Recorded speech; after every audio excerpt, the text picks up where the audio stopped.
रे बताओ साली किसे कहते हैं? साली? हाँ मैडम जी, अपन बीबी के बहन को साली कहते हैं। बहुत सारे बुद्धिजीवियों के अनुसार साली आधी घरवाली होती है। जब साली जीजा जी बोलती है तो आत्मा तृप्त हो जाता है, तुरंत उसे पिज्जा खिलाने का मन करता है। बीबी जब पास बैठी होती है तो ऐसा लगता है कि चुड़ैल पास बैठी है, लेकिन जब साली पास बैठी होती है तो ऐसा लगता है कि हम जन्नत का सैर कर रहे हैं। अतः हम कह सकते हैं कि पत्नी के द्वारा मिजाज गर्म करने पर जो लड़की हमारे माइंड को ठंडक पहुंचाने में मदद करती है उसे हम साली कहते हैं।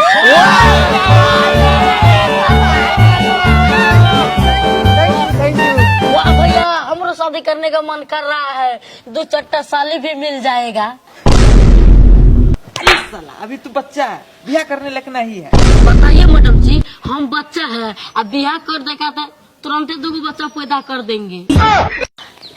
दूसरा सवाल पूछती हूँ, पूछिए मैडम जी। पत्नी किसे कहते हैं? मैडम जी, ससुर की बेटी को पत्नी कहते हैं। पत्नी एक ऐसी प्राणी है जिसके सिर्फ घूरने मात्र से टिंडे की सब्जी में भी पनीर का स्वाद आ जाता है। पत्नी के आते ही पति बेचारा कई कलाओं में परिपूर्ण हो जाता है, जैसे बर्तन धोना, कपड़ा धोना, खाना बनाना इत्यादि। पति बेचारा दिन रात बैल की तरह मेहनत करके 1-1 रुपया इकट्ठा करता है और पत्नी पाउडर, लिपस्टिक इत्यादि में पैसा खर्चा करके पति को कंगाल बनाने में कोई कसर नहीं छोड़ती है। पत्नी जब अपने पति के पास जब कभी भी किसी प्रकार का इच्छा जताती है और उस इच्छा को पतिदेव पूरा नहीं कर पाता है, तब उसके लिए काफी खतरनाक परिस्थिति पैदा हो जाता है और इस परिस्थिति से कभी कभी पति बेचारा बाहर भी नहीं निकल पाता है, अंततः वह पागल भी हो जाता है। पत्नी इच्छाधारी नागिन की तरह होती है और वो अपने पति को अपनी इच्छा के अनुसार काम करने के लिए मजबूर कर देती है। अतः हम कह सकते हैं कि पति को पागल करने का सभी गुण जिस औरत में मौजूद हो उसे हम पत्नी कहते हैं।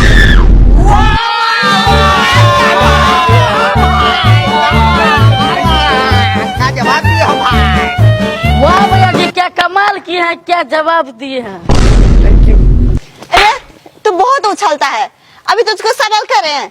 मैडम जी सवाल कीजिए, नहीं डरती हैं। अच्छा चल एक कविता सुनाओ। मैडम जी कविता सुनिएगा। हाँ। तो सुनिए। अब मुन्नी बदलाम होई डार्लिंग तेरे लिए, अब मुन्नी बदलाम होई डार्लिंग तेरे लिए। अरे चोट्टा, ये कविता है? सॉरी तू डांस करने लगा? अरे तुम दोनों इधर आओ, डांस करेगा डांस। बताओ तो गर्लफ्रेंड किसे कहते हैं?